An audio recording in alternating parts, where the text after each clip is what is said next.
ये है स्नैक। ये इनका इस साल का नया कैरेक्टर है। बंद करके अपने अपने घर चले गए हैं।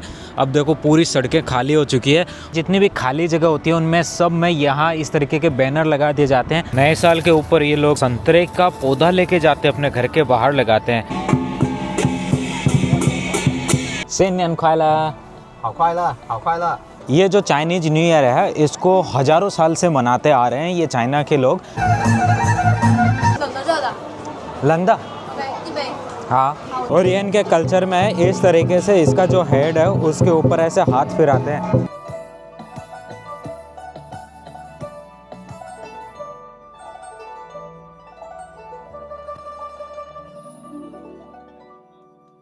नमस्कार दोस्तों, मैं हूं आपका भाई, आपका दोस्त निरंजन, और मेरे हाथ में जो चीज़ दिखाई पड़ रही है ये है चाइनीज न्यू ईयर से संबंधित, और इसके ऊपर लिखा हुआ है एक कैरेक्टर जिसको बोलते हैं फू, और इसका मतलब होता है गुड लक, प्रॉस्पेरिटी और ये सारी चीज़ें जो अच्छी अच्छी होती है। जैसे भारत में हम बोलते हैं शुभ लाभ, वैसे ही ये चाइना में होता है फू।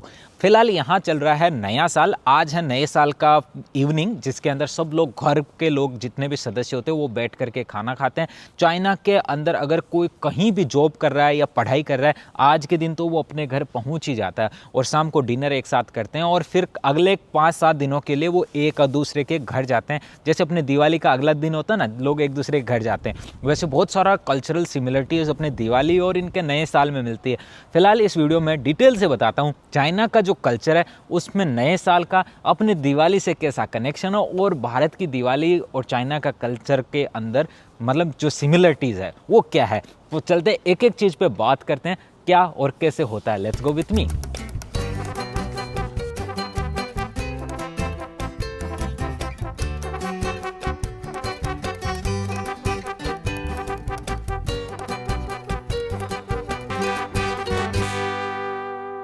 सेन्यन ख्वाइला, ख्वाइला। और जा रहा हूँ चाइना के ग्वांगडोंग राज्य के अंदर, जहाँ जामन में अभी रुका हुआ हूँ। तो यहाँ एक जगह का मुझे पता चला, आज है नए साल का पहला दिन, और आज वहाँ हो रही है बहुत सारी एक्टिविटीज़ जिनको चाइनीज़ भाषा में बोलते हैं होतोंग, सिन्नियन द होतोंग। तो वहाँ जा कर के मैं आपको दिखाता हूँ क्या क्या वहाँ पे इनका कल्चरली चीज़ें होने वाली है।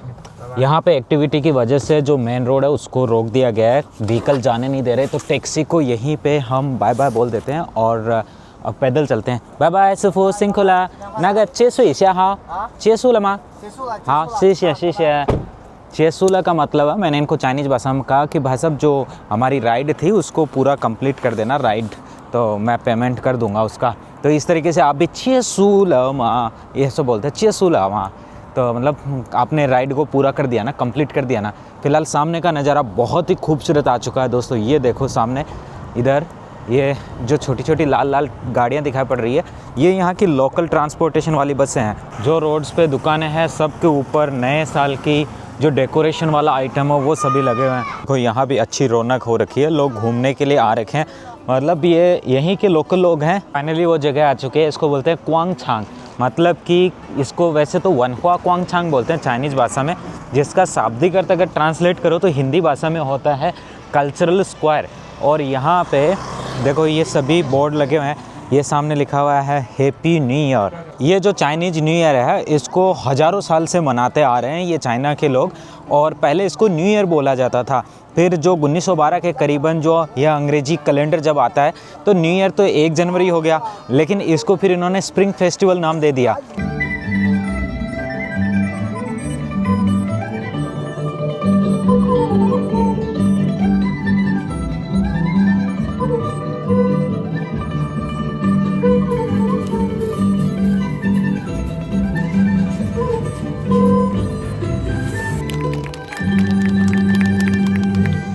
आज के दिन ये स्वर्ग से लौटे हुए देवताओं का स्वागत करते हैं और साथ में अपने घर की सफाई नहीं करते हैं। एक इनका मानना है कि अगर घर की सफाई की या कूड़ा कचरा बाहर फेंका तो इनका जो गुड फॉर्च्यून है वो भी चला जाएगा। ये भाई साहब यहाँ पे गजक बेच रहे हैं, सामने की भीड़ है ना भाई साहब देखने लायक है, बहुत प्यारा व्यू हो रखा है यहाँ का। और यहाँ पे जितनी भी दुकानें हैं ना उनके सामने शीशे नहीं, इस तरीके से बहुत सारे लोग हैं जो टेस्ट करा रहे हैं अपने प्रोडक्ट को, चाहे वो गजक थी वो या फिर ये देखो चाय है इनकी, इसको आप टेस्ट कर सकते हो। अगर आपको पसंद आता है तो आप इसको ख़रीद सकते हो, टेस्ट करके देखते हैं। टेस्टी है। तो चलिए एक कप ले लेते हैं, चलते हैं यहाँ से खरीदते हैं। नहीं हाँ, 我想要一杯子。你要这杯吗？是一样的吗？一样的。हाँ 18 RMB इसका प्राइस है। इसे नहीं, इसका जो फ्लेवर है वो जैस्मिन फ्लेवर है। और जो डे 2 होता है उस दिन इनकी जो डॉटर होती है वो अपने माता पिता के फैमिली में विजिट करने जाती है और इसी दिन ये किचन के भगवान की भी पूजा करते हैं। ये जो है ये संतरे का छिलका बोलते हैं ना, वैसे चाय बना के पीते हैं इधर के लोग। चाइनीज भाषा में इसे बोलते हैं छन फी। इस तरफ भी आप देख सकते हो भीड़ तो काफ़ी है। इस जगह बहुत सारी फिल्मों की भी शूटिंग हुई है, बहुत सारे टीवी सीरीज भी यहाँ पे बने हैं। इसकी वजह से ये जो जगह है ये काफ़ी फेमस है और जो भी लोग आते हैं ना वो यहाँ पे फ़ोटो खिंचवाना चाहते हैं। मेरे साइड में आप देख सकते हो ना, ये पूरा जो मार्केट लगा हुआ है ये यहाँ पे बेच रहा है जो डेकोरेशंस के आइटम होते हैं। जैसे इंडिया में हम नए साल पे घरों के बाहर जो बांदरवाल लगाते हैं, ठीक वैसा ही है। तो बंधवा दो बांदरवाल, आ गया नया साल। 28 तारीख से नया साल शुरू हो रहा है, आज इवनिंग है। तो ये 21 तारीख से यहाँ पे मार्केट लगना ऐसा शुरू हो जाता है। शहर के अंदर बहुत सारे लोग यहाँ आकर के सामान खरीदते हैं। न केवल ये खरीदते हैं, इसके साथ गन्ना भी खरीदते हैं और जो ऑरेंज होता है उसके पौधे हैं उसको भी ये प्रॉस्पेरिटी का साइन मानते हैं। तो चारों तरफ यहाँ बहुत सारे जो ऑरेंज के पौधे लगे हैं उनको भी ये लोग खरीद करके अपने घरों में लेके जाते हैं। जो डे 3 होता है उसकी घटना तो और भी इंटरेस्टिंग है। ये इसको आप बोल सकते हो लाल कुत्ता का दिन। और उस दिन ये किसी के भी घर विजिट नहीं करते, बोलते हैं अगर किसी के घर विजिट किया तो बेड लगाता है। जो चौथा दिन है वो देवताओं के स्वागत करने का दिन है। उस दिन भी ये पूजा पाठ करते हैं और जो आकाश के देवता है, बहुत सारे देवता ये मानते हैं, जो इनके कल्चर में माने जाने वाले देवता उनका स्वागत करते हैं। फिलहाल मेरे पीछे है यामन सिटी का कल्चरल ओल्ड हाउस हेरिटेज, मतलब जो पुरानी बिल्डिंग्स है इसे बोलते हैं छी मिंग ली। जिसके अंदर लेके जाता हूँ और दिखा देता हूँ कि यहाँ किस तरीके से इन्होंने अपने कल्चर को प्रिजर्व किया है और जो बिल्डिंग्स पुरानी हो चुकी है उनको पर्यटन के लिए कैसे खोल दिया है। अंदर की तरफ छोटी छोटी गलियाँ हैं पुरानी स्टाइल में। इसी के अलावा दीवारों के ऊपर बहुत सारी इन्होंने डिजाइनिंग भी की हुई है। बाकी आप मेरे ऊपर की तरफ भी देख सकते हो, सब जगह लोगों के लिए फ़ोटो खिंचाने का आकर्षण वाला केंद्र लगा। ऊपर की तरफ देखो बहुत सारे यहाँ पे ये छतरियाँ उल्टी करके टाँकी हुई है।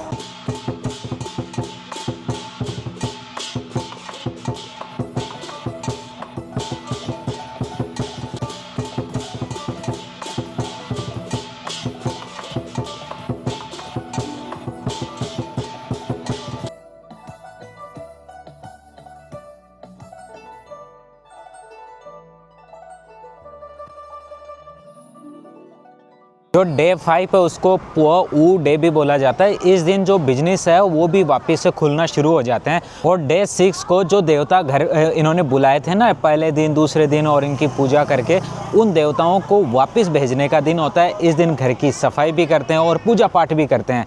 कई लोगों का तो मानना है जो गॉड ऑफ पुअर्टी है, गरीबी के देवता, उनको छठवें दिन विदा कर दिया जाता है और आने वाले कुछ दिन की जो भविष्य के दिन है उनकी तैयारी शुरू कर देते हैं। जो 7वां दिन है उसको रन र बोला जाता है चाइनीज भाषा में। इंग्लिश ट्रांसलेशन में मतलब होता है ह्यूमन डे।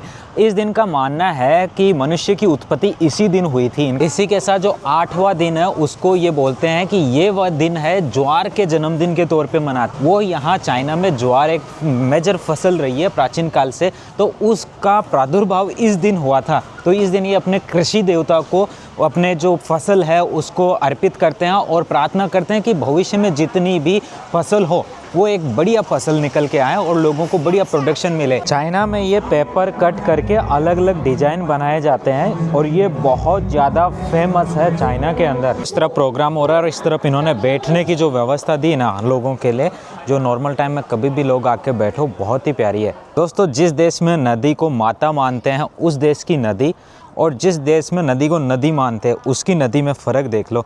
ये पूरा सामने नदी है और कहीं भी इसके अंदर आपको कचरा देखने को नहीं मिलेगा, चाहे कितनी भी दूर आप देख सकते हो। रात को यहाँ जो लाइटिंग होती है वो इस जगह को और खूबसूरत बना देती है। इसके बाद जो अगला 9वां दिन है वो बर्थडे ऑफ जेड एम्परर होता है, जो स्वर्ग का देवता है। इनके कल्चर में जैसे अपने देश में इंद्र भगवान है, वैसे इनके जो जेड भगवान है उनका जन्मदिन होता है। जो रेस्टोरेंट बिजनेस है इन दिनों में बहुत ही अच्छा चलता है। सफाई कर्मी भाई हर जगह लगे हैं और गली में छोटा सा भी कहीं कचरा दिखता है ना, उसको साफ करते हैं तुरंत। लास्ट ईयर मैंने नया साल मनाया था बीजिंग में, उसके बाद मैं चला गया था चेंदू, और चेंदू से फिर मैंने वहाँ पे जो सिचुआन राज्य है ना, उसकी राजधानी है चेंदू, जहाँ पे पेंडा पे रिसर्च सेंटर भी है। उसके बाद में मैं वहाँ के आसपास के बाकी टूरिस्ट लोकेशन पे गया था। उससे पिछली बार मैं गया था चाइना के एक गाँव के अंदर, मेरे दोस्त के गाँव, तो वहाँ का भी वीडियो मैंने आपको दिखाया था, तो वो लोगों ने बहुत देखा, उसमें लगभग 4-5 मिलियन व्यू आया था। तो इस तरीके से काफ़ी रोचक होता है इनका हर तरीके का जो नया साल है ना, मैं हर बार नई लोकेशन पे मनाता हूँ। और देखो चलते चलते यहाँ पे इनकी सब्जी मंडी भी आ चुकी है। ये साइड के अंदर है ना इनकी सब्जी मंडी है, चलो अंदर से दिखा देता हूँ, जिसके अंदर आपको हर एक चीज़ को बेहतरीन तरीके से नियोजित किया हुआ मिलता है। साफ़ सफाई बहुत ही अच्छी इन्होंने मेंटेन की हुई है। ये देखो मतलब लोग आ रहे हैं जा रहे हैं सामान खरीद रहे हैं, लेकिन यहाँ साफ़ सफाई बहुत ही अच्छी है। इसके अलावा हर चीज़ को अलग से डिवाइड किया है। एक तरफ यहाँ पे वेजिटेबल्स मिलती है तो दूसरी तरफ आपको नॉन वेज फूड मिलता है। सड़क किनारे जितनी भी खाली जगह होती है उनमें सब में यहाँ इस तरीके के बैनर लगा दिए जाते हैं। इन पे लिखा होता है सिन्नियन ख्वाइला, इसका मतलब नए साल की शुभकामनाएं। नए साल पे सब लोग अपने जब यार दोस्तों से मिलने जाते हैं या फिर परिवार के संबंधियों से मिलने जाते हैं तो अपने हाथ खाली नहीं जाता। सब लोग अपने हाथ में बहुत सारे गिफ्ट्स लेके जाते हैं, जिसके अंदर स्पेशली फ्रूट्स सबसे ज़्यादा होता है। जिस इलाके में आप हो तो वहाँ के जो स्पेशल फ्रूट्स है वो चलेंगे। इसके अलावा जो भी वहाँ पे सेब वगैरह ऑरेंज वगैरह जिस पैकिंग में आ रहा है ना, वो बहुत शानदार पैकिंग होती है। इनका जो 10वां दिन आता है वो है इनके धरती के भगवान का दिन। जैसे हम धरती माता बोलते हैं ना, इनका धरती पिता बोलते हैं। बोले तो गॉड ऑफ द अर्थ, उनकी पूजा करते हैं और साथ में मंदिर भी विजिट करते हैं, घर के अंदर की सफाई करते हैं, गार्डन वगैरह की सफाई करते हैं। और इसके बाद जो 11वां दिन आता है वो है पितरों का दिन, जिसे हम श्राद्ध बोलते हैं ना, उसी तरीके का पितरों का दिन है। इसके अंदर पितरों की पूजा करते हैं और जो उनके कब्रगाह है वहाँ पे जा कर के उनके ग्रेवयार्ड में वहाँ पे उनको अपनी चीज़ें अर्पित करके आते हैं। जैसे बहुत सारे फ्रूट्स वगैरह हैं, वहाँ पे फूल भी चढ़ा के आते हैं। तो ये इनका कस्टम होता है। डे 12 को किचन के जो देवता हैं उनकी पूजा करते हैं। जैसे हमारे लोग कहते हैं ना कुबेर भंडार भरे रहें, तो वैसे ये अपने कुबेर की पूजा करते हैं, वो पुरुष ही हैं। और इसके अलावा जो नया इनका नेक्स्ट फेस्टिवल आने वाला होता है जिसके बोलते हैं लैंटर्न फेस्टिवल, अपनी भाषा में बोले तो उसको लांटेन फेस्टिवल भी कह सकते हो। तो हर जगह अलग अलग इनकी जो लांटेन टाइप की लगा दी जाती है, तो उसका जो फेस्टिवल आने वाला होता है तो उसकी तैयारियां शुरू हो जाती है। इसके बाद जो 14वां दिन है, जो सेकंड लास्ट दिन है, इस दिन तो ये 15वें दिन की तैयारी में निकाल देते हैं और 15वें दिन उनको लगा दिया जाता है। और ड्रैगन डांस होता है, जो कम्युनिटी के बहुत सारे एक्टिविटीज़ होती है बाहर की तरफ, मतलब जितना भी सोसाइटी वाला इलाका है वहाँ पे एक्टिविटीज़ होती है, डांस वगैरह। बहुत सारे लोग बैठ कर के साथ में खाना खाते हैं। बहुत सारे गाँवों में तो ऐसा होता है कि पूरा गाँव एक साथ खाना खाता है। उनका लगभग 600-700 रुपया इंडिया का मिला करके वो इकट्ठा करते हैं और फिर पूरे गांव का सामूहिक भोजन होता है। एक साथ बहुत सारे हलवाई बनाते हैं और फिर गांव के अंदर भी बहुत सारी एक्टिविटीज़ होती है, जो गांव का जो स्टेज होता है ना वहाँ पे। यस्टरडे को यहाँ के इस शहर की यूनिवर्सिटी के प्रोफेसर जो मेरे जानकार है, उन्होंने मुझे इन्वाइट किया यूनिवर्सिटी में सब लोगों के साथ बैठ करके इनका राष्ट्रीय प्रोग्राम देखने का। ये ठीक भारत की रामलीला के जैसा है, लेकिन ये बहुत एडवांस हुआ। इसके अंदर रोबोट्स ने अपनी डांस परफॉर्मेंस दी और वो तो मन मोह लेने वाली थी। दोस्तों, हमारे देश के नेता लोग तो जाति जनगणना कराने में और देश को फालतू की राजनीति में ही फंसा के रख लिए, और यहाँ चाइना इतनी तरक्की कर गया कि इनके रोबोट्स डांस करते हैं, इसके अलावा खाना बनाते हैं और भी बहुत सारे काम इनके रोबोट्स करते हैं। एलन मस्क का जो ह्यूमनॉइड रोबोट्स है उससे भी बेहतर रोबोट्स इन्होंने बना दिए। मैंने रोबोटिक एक्सपो का भी वीडियो बनाया, आपने नहीं देखा तो वो भी जरूर देखिएगा। एक बहुत ही आकर्षक इनका प्रोग्राम था, बहुत सारे परफॉर्मेंस थी। उसके बाद में मैं घर आ गया। इसके अलावा सभी चाइनीज लोग न्यू ईयर के टाइम में शाम को फ्री होते ही तामाचांग नाम का गेम खेलते हैं, जो कि बहुत ही मनोरंजन वाला गेम है और ये मेरे को समझ में आता नहीं, बाकी चाइनीज लोग बहुत ही बड़े चाव से खेलते हैं। सिन्नियन ख्वाला, हैप्पी चाइनीज न्यू ईयर।